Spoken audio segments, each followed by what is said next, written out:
Hello, everyone. Welcome. We're just going to go ahead and give it a few minutes before our event begins. I hope everyone's doing well.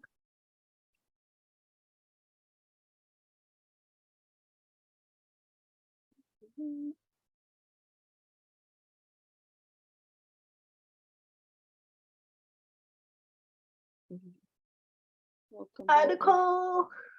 Hi. Is that your friend Nicole? That's my friend Nicole. We made it. Nicole, I thought you weren't able to join us. I had a student appointment that didn't take up the entire hour, so. Okay. Sure.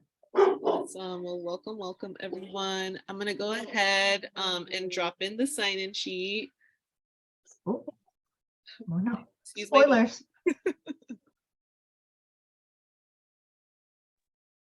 All right, we'll go ahead and just give it a couple more minutes just to let everyone come through in the attendance. But welcome everyone. This is a second event in our Asian Pacific American Heritage Month celebration. Yesterday we kicked it off with our anime watch party. Please, if you have students that are interested in anime at all, share. We have snack bags that we're giving our students each week as well.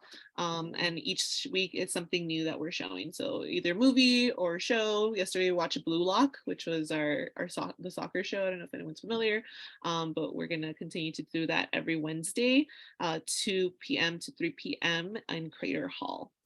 And then today we're kicking it off with our invitation of Sylvia Yan and Emily Park from the Asian Pacific Counseling and Treatment Centers. So please welcome everyone. And I think we can go ahead and get started. So please, everyone, help me welcome Sylvia and Emily today.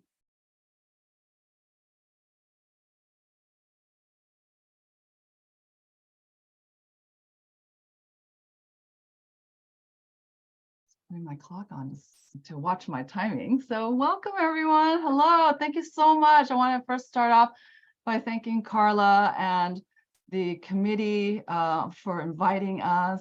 Shout out to Rich and Nicole as well for reaching out. We're very happy to join you today in celebration of Asian Pacific American Heritage Month and also Mental Health Awareness Month. And we know that you're all busy, so that you're spending the next 45 minutes to an hour with us.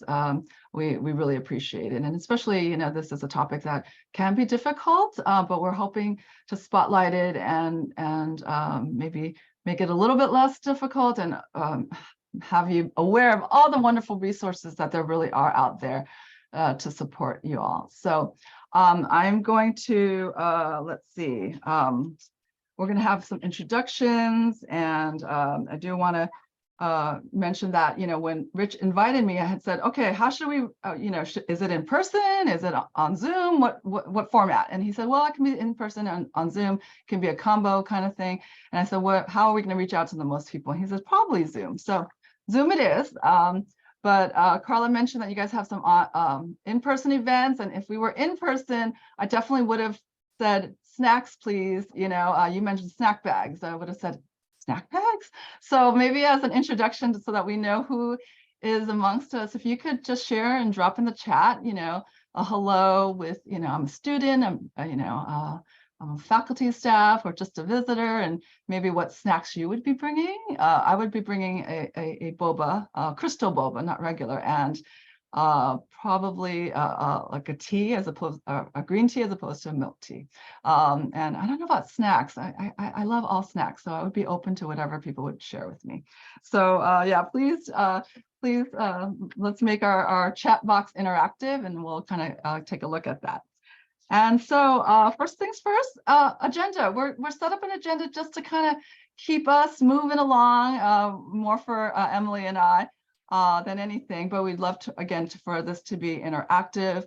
But we are going to hit upon these points. And so We would, though, very much like to move through these points fairly quickly so that we can leave lots of time for Q&A. And so you can ask us anything at all that you'd like to know about AAPI mental health. We love the opportunity to answer your questions about resources, about anything at all. We're going to share a little bit about ourselves. You can ask us questions about ourselves, whatever.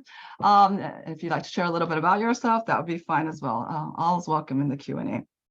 And also, as we move through the slides, do want to mention that there will be some content on like suicide and perhaps something else that might be a little bit challenging to hear. So I think Carla's going to drop some resources already in the chat box, and also you can message her for any additional information. So I want to put that out there. Okay.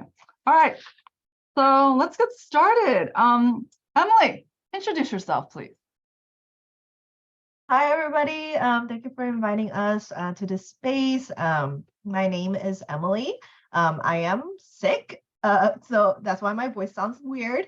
But I really, really wanted to be here, so I'm going to power through. I am a marriage and family therapist associate. I've been with AP for a little over a year. I started last February, so just over 1 year and 3 months. I am one of the Korean-speaking therapists for the adult program at AP. I also work in the CalWorks program. And as I wanted to share this photo, as Sylvia and I were talking about how we wanted to introduce ourselves. We wanted to kind of make it fun, make it a little bit more personal. So we wanted to share the folks in our lives who have been very supportive, who have been our village. So I added a photo of me and my friends that I made in college, actually through a traditional drumming organization. So I thought this was a perfect photo for APAHM. And we actually went on a trip to Korea two weeks ago. We just came back at the end of April all together. So I wanted to share this photo. And I've known these guys for going on 10 years now, and they've been nothing but supportive in my endeavors. So I love them very much. And I added a quote, which also means, not the quote itself, the movie means a lot for me. If you know, you know. It is a quote from Everything Everywhere All at Once, where Wayman says, in another life, I would have really liked just doing laundry and taxes with you. So if you have not watched this movie, highly recommend it. It not only impacted me personally as an Asian American, but also it informs me professionally as well. So gonna move quickly through this. And I will hand it off to Sylvia. Okay, so I'm Sylvia. I did my graduate studies in the Midwest. And I've been with APCTC 24 years, so a little bit longer than Emily, but I am by no means the most senior person at our agency. We have a lot of wonderful staff who we're going to share a picture of in a little bit. I chose a picture of my grandmother since this is Heritage Month. I thought get a little bit more personal here. This picture was probably taken 15 years ago. And look at her, so stylish with her bucket hat, right? Hello. Let's see, she's since passed about 7 years ago. And so growing up, I spent a lot of time with my grandmother, and she was not a storyteller, but I guess I was a very inquisitive kid. So I asked tons of questions. And back then, there was no internet. There was no cable TV, no satellite TV. There was only 5 channels on the television, so you didn't have a choice. And Saturday morning cartoons is only Saturday morning. So spent a lot of time with her. And so again, in honor of her, I'm going to spend just 1 minute to share a little bit about her, if you'll indulge me. So amazing woman, born, in 1917, 18. She was an orphan. She lost her, she didn't know her mother at all. Her father passed from opium addiction during the Opium Wars, if you ever took a Chinese history class. She talked about, fleeing. There was Japanese occupation when the communists came, eventually made her way over to Hong Kong later on. Oh, another interesting tidbit. She was, she was the second wife. There was polygamy back then. So she was handpicked by first wife because, back then they wanted sons. And so the first wife, no sons. So handpicked second wife at age 17. So she didn't go to school. She self-learned, self-taught everything. And so raised 4 children and then 3 from the first wife, et cetera, back to the, eventually landed in Hong Kong. And they had a pretty good life there. My grandfather actually, interestingly enough, studied in the US way back when. And he actually became an engineer and was building bridges all over China. So there was no father figure in the picture. She kind of raised them all. And again, back to fast forwarding to Hong Kong, decent life, but wanted more for their families. And so they immigrated by choice to the US. And yeah, here I am. I immigrated along with her. That was back in the 70s. And so I'm officially first gen, I guess, but more like 1.75 gen. And so yeah, that's a little bit about us. My father would probably be like, oh my gosh, why are you sharing all this, all our family business and including our secrets? But like I said, I was an inquisitive kid, and I think maybe, my grandma indulged me in answering my questions. And I think that she was probably maybe then my first person that I tested my therapy skills on way back when. So, and she loved me enough to answer those questions. And so here I am now asking questions of our many clients that walk through our door. So other tidbit, my grandma was a wonderful cook. I am not. If you ask the 2 little people who are not so little anymore, they would say the only thing my mom can cook is a Rice Krispie treat. But I make a good Rice Krispie treat. I would bring those for you as well if we were here together. And I am a recovering tiger mom. So it's very hard to shake the what are you doing next questions for my kids. So that's it for me. Let's move on to talking about APCTC. So this wonderful picture in the background is our wonderful staff. We are about probably 120 plus strong.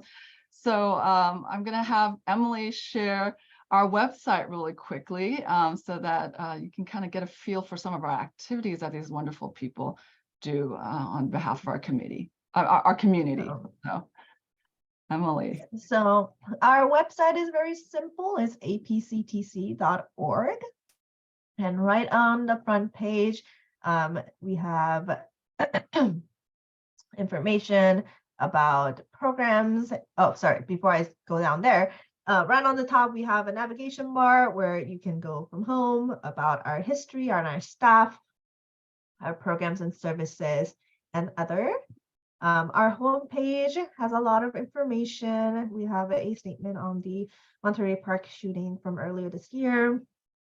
You can also find resources in various languages, including Chinese, Hindi, Korean, Spanish, Tagalog, Thai, and Vietnamese. Our program brochures in different languages as well. And down here, this is a really cool video where AP did a self-defense class for our community elders as part of Stop AAPI Hate. And you can check out this video if you would like on our website. A lot of community members participated with us and had a great time. So a really cool page I want to share from our page is, oh my gosh, I need to move everybody over here, is our annual art showcase. So this is an awesome tab to check out from our webpage. So our team at the San Fernando Valley office put together art show from staff and clients. And they did this for 2022, 2021, and they are in the process of getting it ready for 2023 as well. And our programs and services tab will give you information on all the programs that we provide, as well as having those brochures again in Chinese, English, Korean, Spanish, Thai, Vietnamese, which are all languages that we have clinicians work with us. So please check out our website. It's really pretty and we put a lot of work into our website. So go ahead and check those out. Let me go back to the presentation.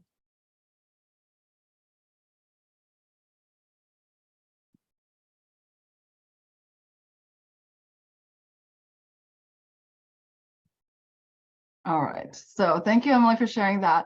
So I'm not going to, go into the different points here, but basically, we are in 6 sites throughout the county, but we do provide countywide services, and then also Riverside County. And we're actually the first mental health program in Los Angeles way back when, and we'll be soon, in another year or so, be celebrating our 50th anniversary. So we've grown to, again, 8 sites total. We provide services at school sites and in the field, and also, in the 10 plus languages. And, we have many open client cases where we provide, to whom we provide ongoing services, but also we do a lot of outreach. And so we get to meet the community and do education and, one-time services, and we partner with a lot of organizations. And so want to mention that. And Emily's going to share the next slide.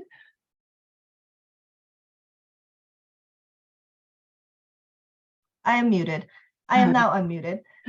This is a pretty comprehensive list of all the programs that and projects that we do provide in our agency. The bulk of our work is our clinical services through the prevention and early intervention outpatient program, as well as for service partnerships.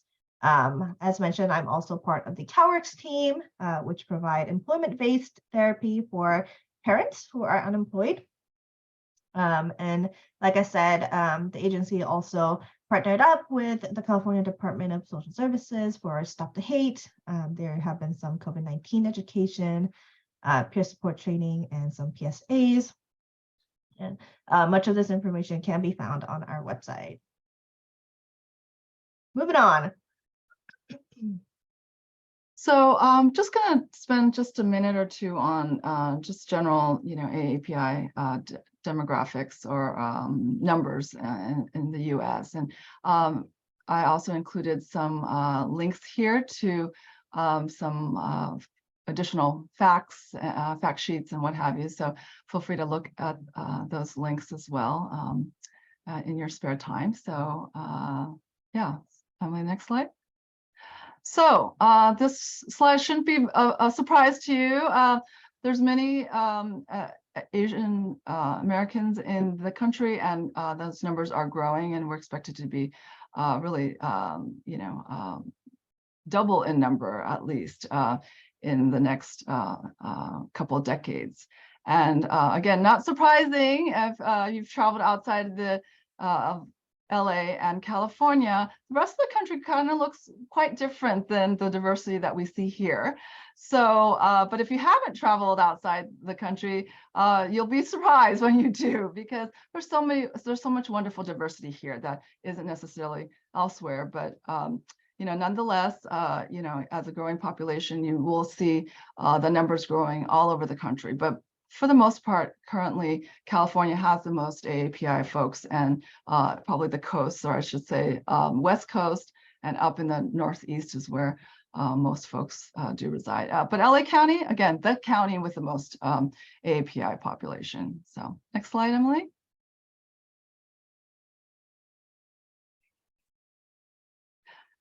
So again, as far as diversity goes, there are so many languages, over 100 languages, actually, dialects and languages are spoken among the population. And of course, that often corresponds to when migration happens and the reasons for migration. So, certainly folks that are coming here as international students probably have some degree of English. Those that are coming straight as refugees, for various reasons, probably less so, right? And our folks that probably our API group that probably came the very earliest is the Japanese immigrants who landed first in Hawaii, and then also our Chinese folks who landed throughout the U.S. in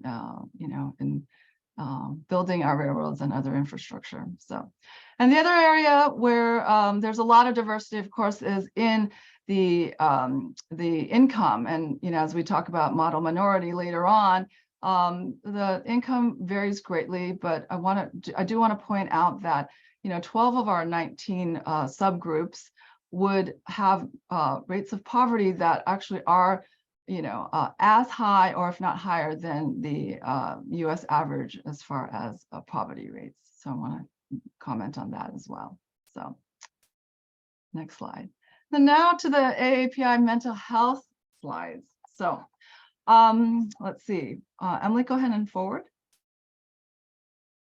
I'm not gonna have that many slides in terms of statistics, right? But I do want us to start us off here with this slide. This comes from NAMI, National Alliance on Mental Illness. So I recommend you check out their website. They have some wonderful information. This first picture on the left is the prevalence rate for mental illness just across all Americans, right? And if you'll see there, about 23% of all adults would have a identified diagnosed mental illness. And while we talk a lot about depression and suicide, the number one diagnosis is actually anxiety. So we see a lot of anxiety in our clinics and among our youth especially. So as far as the youth rates, if we were to just look at youth, about 17% of youth would be identified as having a mental health disorder. So I want to point that out. And again, everything that you see on the left, the picture on the left, we see at our clinics, probably in numbers similar or greater than what's posted there. And if you look at the slide on the right and where we start to do some disaggregating, you'll see that Asians, it says 16%. And I would argue that that probably is an underestimate because of underreporting, and as well, historically, Asians are very difficult to survey. That they just don't want to share, again, their business. So there's that part that probably is contributing to an underestimation. And I'd like to also point out the bottom percentage there, and recognize that for our LGBTQ community, there's additional stressors that have them have that group showing even additional a higher rate of mental illness, and in combination for all those intersections of different groups, then you can think about how additionally stressed, and so I want to acknowledge that, and how we absolutely need to pay attention to either the additional subgroups, so to speak. Okay, Emily, next slide.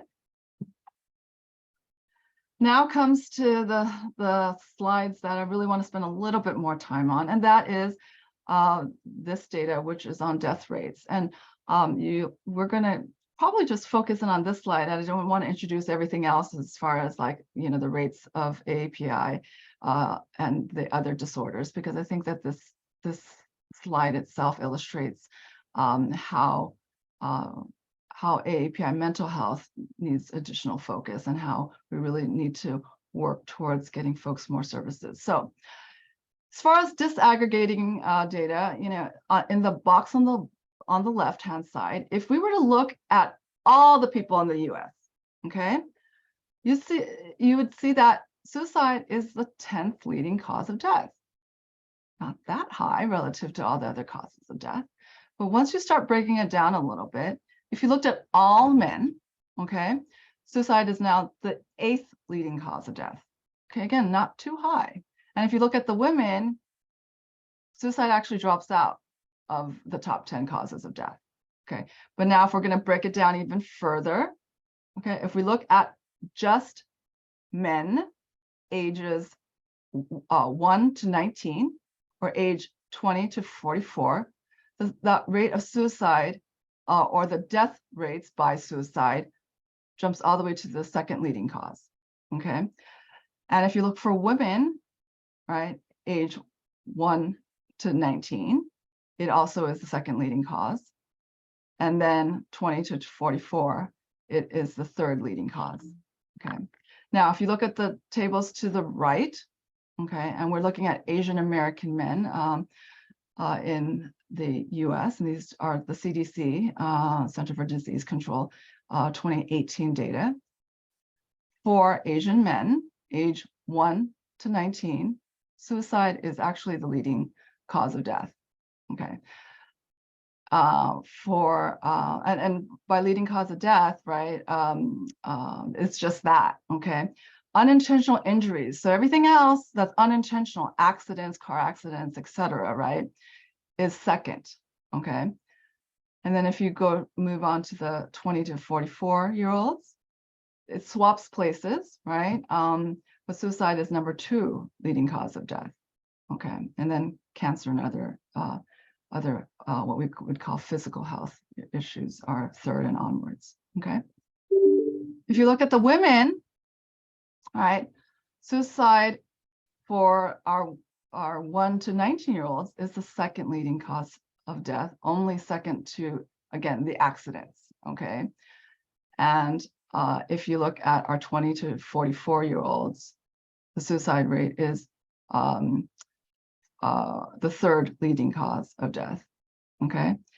And then cancer is the first, okay?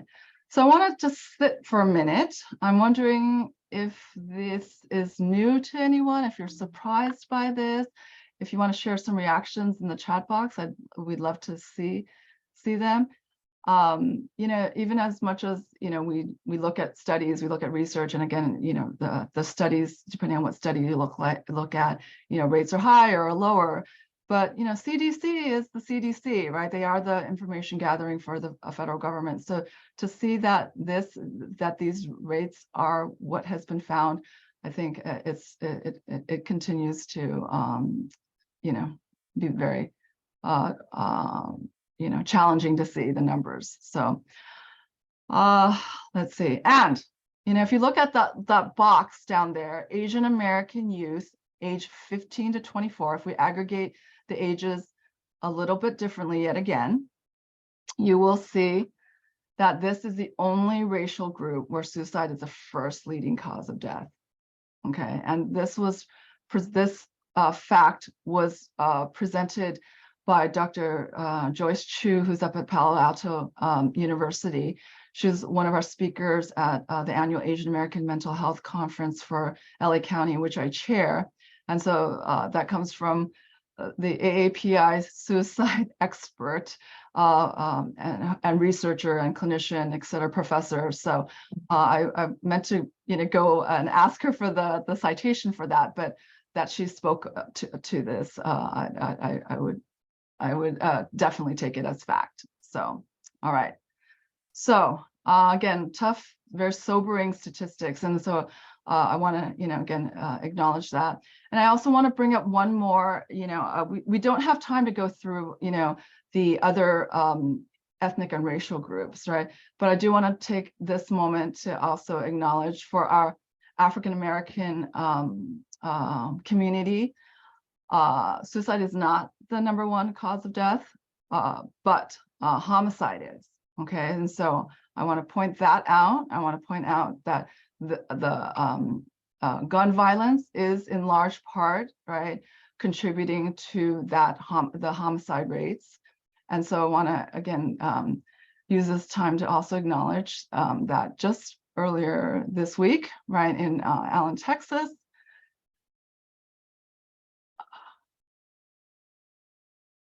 sorry, this still gets, and my team sees me ugly cry all the time. So so Emily, right, you're like, she ugly cries all the time, don't worry, you know, this is just part of her process. So we had yet another mass shooting, so still tough to hear. And I think, you know, I'm still okay with sharing in this way because it's not okay. And we do need to do something different. And, earlier in the year, as Emily shared, there was the mass shooting in Monterey Park. So that remains raw. So, yeah, as a, 20+ year resident, it's of Monterey Park, it still is very raw. And yet, as I collect myself, I want to mention that, we're doing the work out there to support the community. And on the Tuesday after the shooting, I was in the school district, or, I was in the schools already working with the little ones. So it remains very healing to do that work. But as you can see by the tears, it doesn't get any easier to think about it. So, I want to acknowledge that as well. So, all right. And as Emily knows, it only takes me a few minutes to recollect myself. So, so I want to, turn this over now to Emily. If Emily can share. Yeah, so it's always kind of hard to segue back into business whenever we have these talks. But I think that's part of the reason why we want to do this presentation and bring awareness to the mental health issues, as well as the structural issues that face our community. So moving on, so we know that mental health is prevalent and is an issue within the Asian American community. But we also know that Asians are the lowest when it comes to utilizing services that are available. So just from this diagram alone from SAMHSA, this is from between 2015 and 2019. And I also checked the more recent data. It has not changed much. So Asians are still the lowest racial group to utilize any sort of mental health services, including medication, outpatient, and inpatient services. A study has shown that Asian American college students are less likely than their other racial counterparts to have sought mental health help or know someone close to them who have been diagnosed or have gotten help. So what can attribute to such low usage? And I want to point out that the data is not comprehensive. Again, there's so much variation when it comes to our community within different ethnicities, cultures, places of origin. But some of the barriers that are often talked about are cultural, structural, and other challenges. So cultural barriers include things like the model minority myth, which we kind of touched base on earlier. And I know this term has been kind of thrown about over the last few years, especially with COVID. But essentially, it's this idea that Asians are the more successful or the better people of color, which simply is not true based on the different socioeconomic status across groups, different employment rates, and income, all those factors.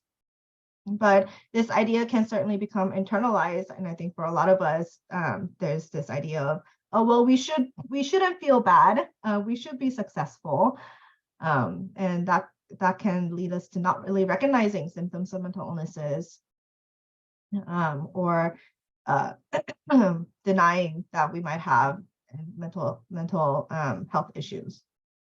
There's lack of knowledge and understanding about mental illnesses. I remember I was talking to a client and she ticked all the boxes for major depression. And she said, "Sonsini, do I really have depression?" And I was like, "Yes, ma'am, you do." And there's stigma and shame, again, going into this idea of, you should be okay. All of these things are in your head. And we see that in our clients who come to us kind of as a last resort because they've tried everything else and nothing has worked. Structural barriers, including insufficient multilingual services. We're really lucky in our agency to have so many clinicians who are bilingual, not just in like the main languages like Chinese and Korean, in Spanish, but also folks who speak Thai and Japanese and Vietnamese with us. There's lack of cultural competency among providers. I remember I only had one diversity class in 2.5 years of grad school, which is not enough time to cover all the different groups and issues that people of color in this country face. There's difficulty obtaining insurance. That is one of the major reasons why people across all racial groups have difficulty getting services due to not having insurance or financial resources. Some folks are undocumented, and they might fear that by getting services that will impact their immigration status.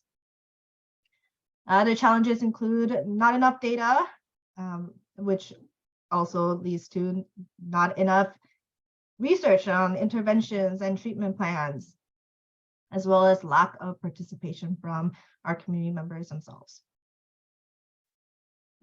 Well, talking about COVID, COVID has changed some stuff. I myself is a COVID graduate. I started grad school in person, ended online.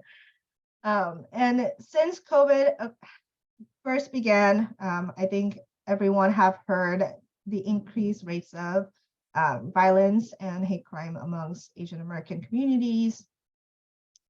Stop AAPI Hate have received over 11,000 reports of incidents between March of 2020, when lockdown began, and March of last year. And these include verbal aggressions, physical harassment, and microaggressions. Obviously, due to lockdown, there has been increased isolation and stress, especially among the elderly who were already struggling with these issues. There is a heightened fear of acts of discrimination and hate crime. I know clients have told me that they're afraid to leave their house because they're afraid that they might get attacked. Increased anxiety and depression. The Asian American Psychology Association reports that 4 in 10 Asian Americans report symptoms of depression and anxiety, compared to before pandemic of maybe 10% for depression and 8% for anxiety. So things have definitely changed since COVID. People are struggling a little bit more, and we definitely see that in our work. And I do want to share this photo. The lady with the shades on the left is Sylvia. In the middle is Dr. Lan, who is our program director for our Humber office. And here they are participating in a Stop AAPI Hate event.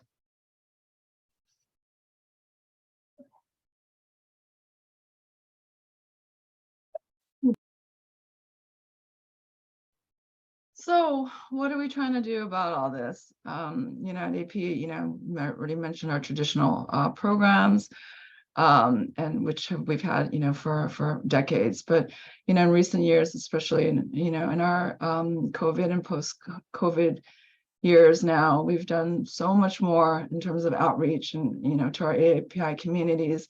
Again, thank you for this invitation, Carla and committee, for being able to share, and hopefully we were, able to touch a couple of folks here. We are supporting the elementary schools in their efforts to really do better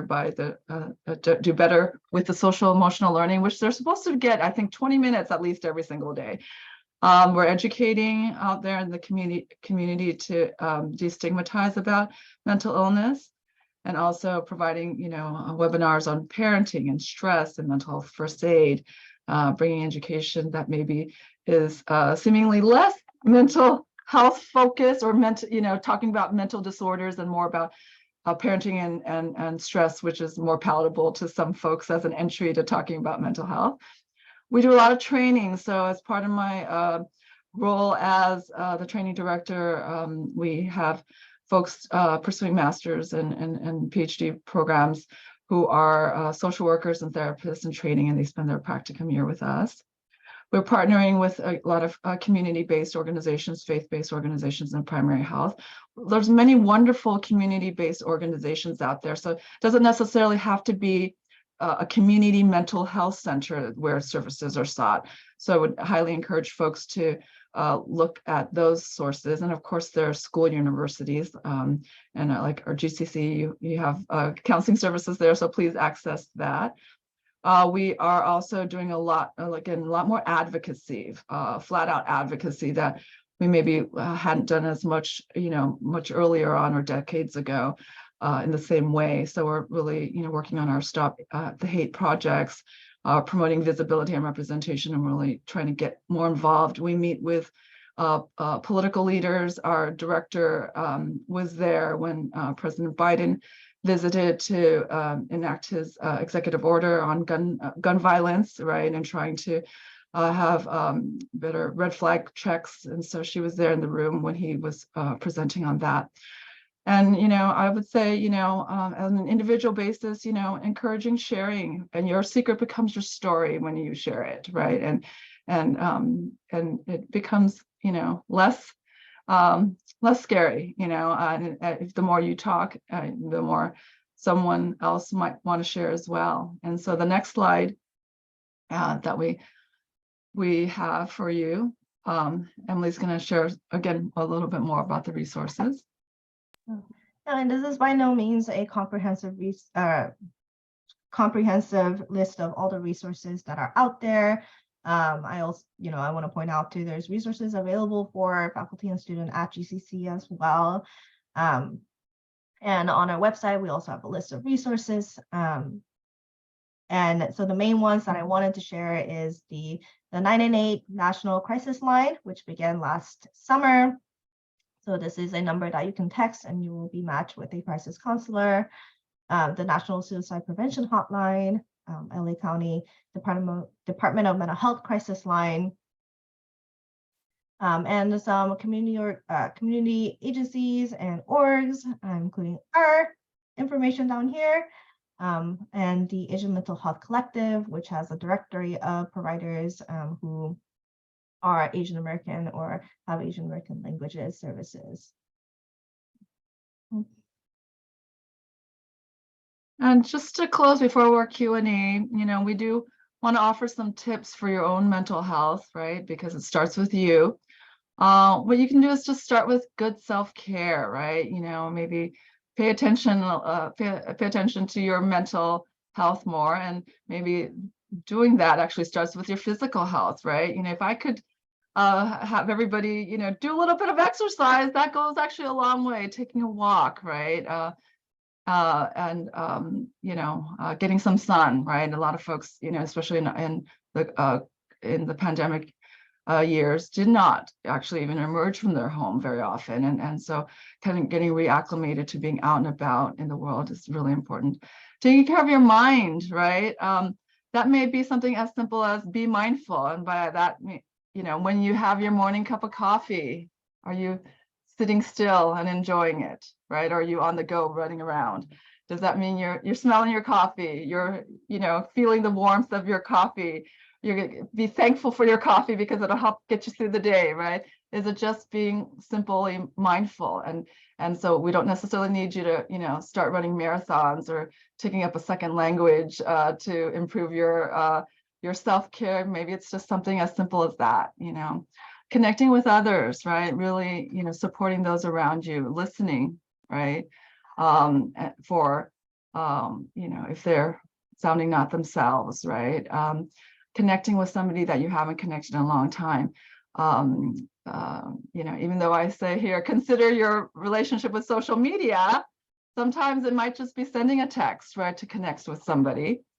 And then again, reach out for yourself as well, right? Again, it starts with yourself.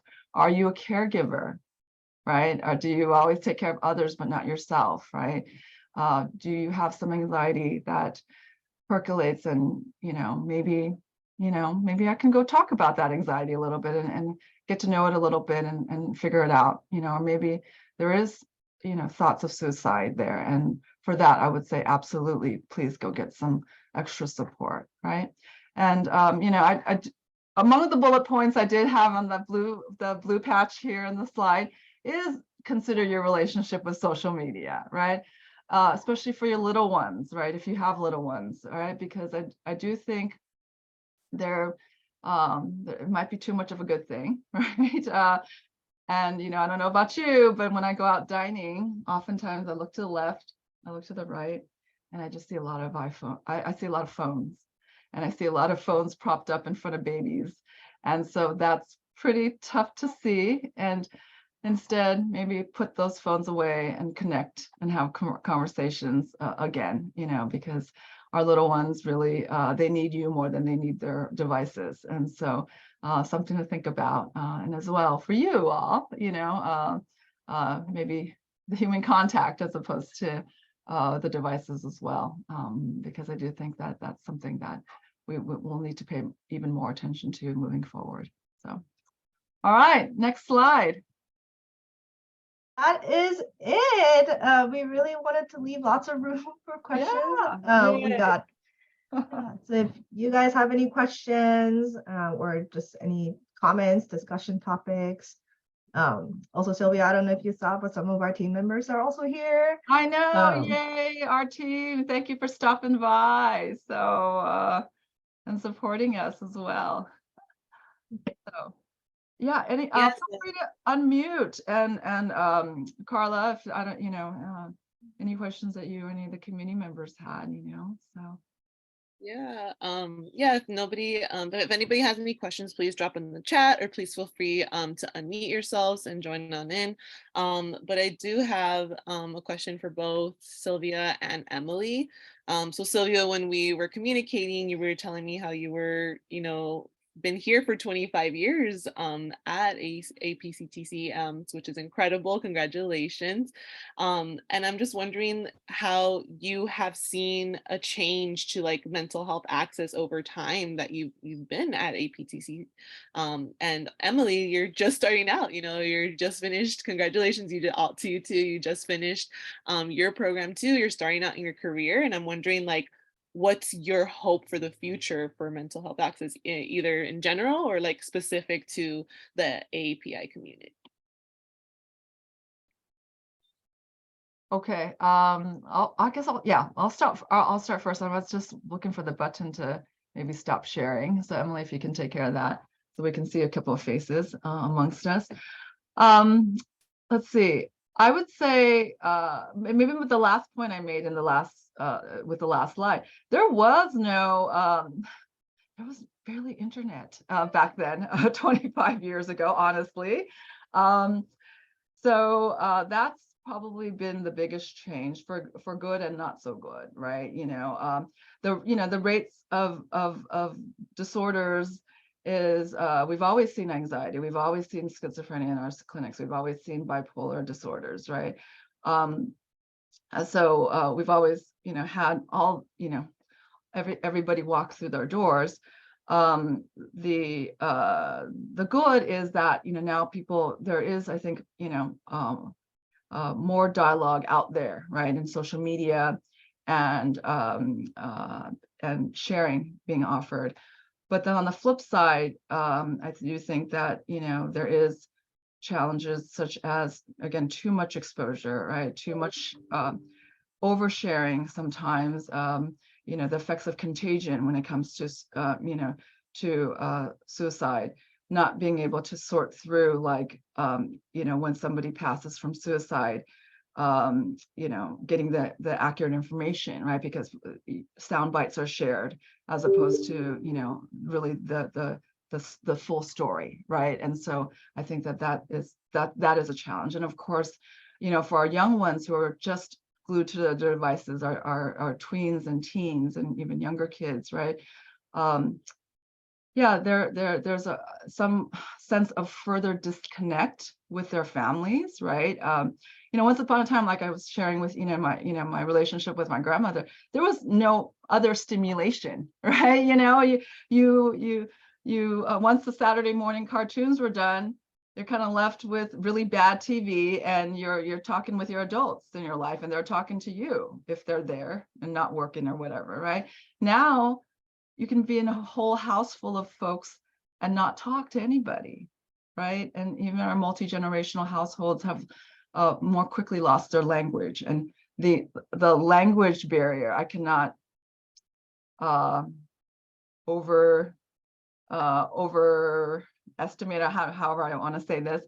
The language barrier, the divide in communication is I think, greater than ever before, right? And already, I've done translation for a family session where I'm talking to the parent, in Cantonese, and then I have to translate and talk to the child in, or the teen or the adult in English. And they really are not communicating at all. I could be translating in German, okay? There's that little conversation even within the same household. So I've always experienced that, I think even more so now.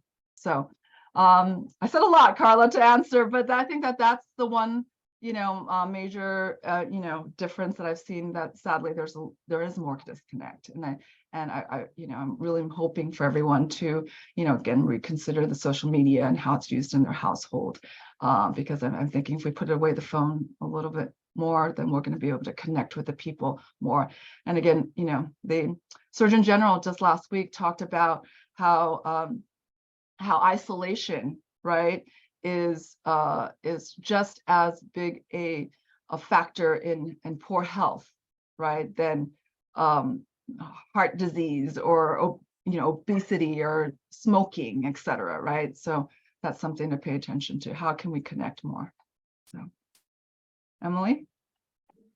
Yeah, I guess you asked about hope for the future as somebody who's just starting out. I think something that I struggle a lot is, so many of our folks that come through have structural barriers, especially like financially, systemically. I have a lot of folks who are homeless or they're about to be houseless.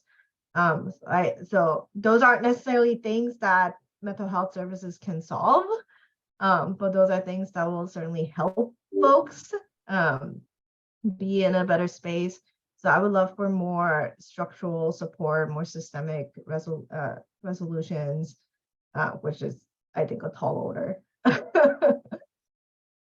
So, yeah.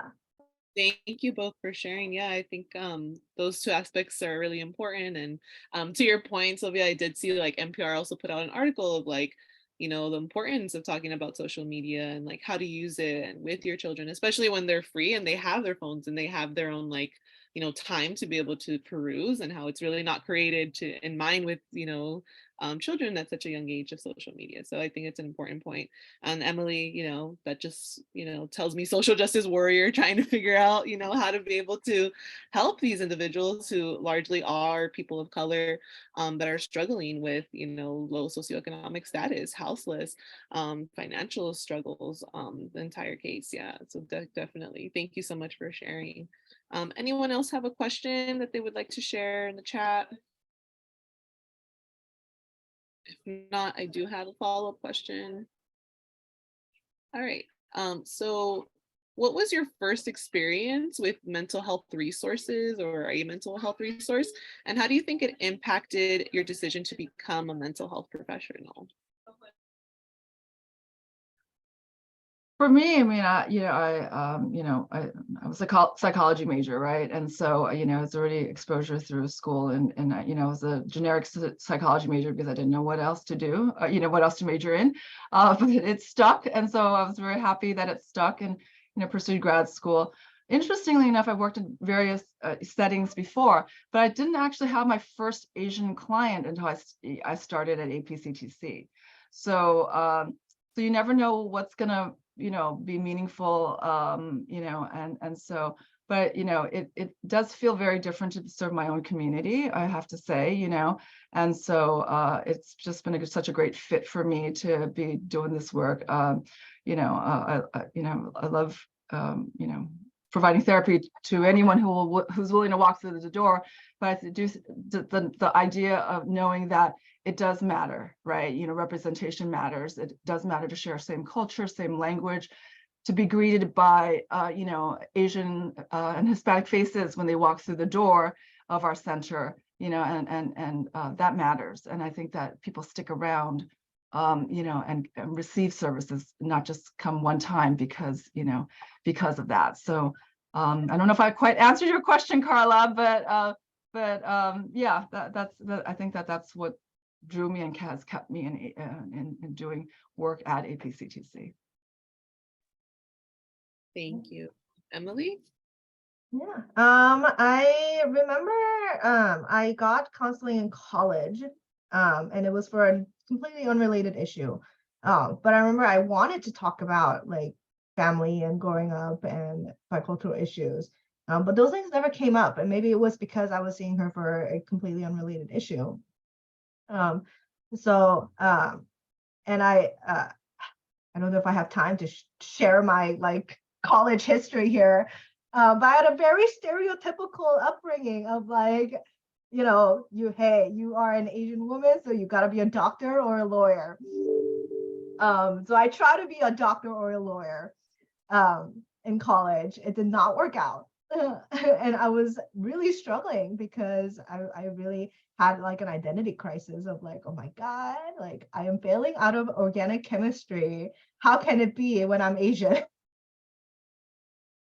I remember, and then I switched to psychology because that was supposedly the easier major. You know, it's for the pre-med dropouts, you know.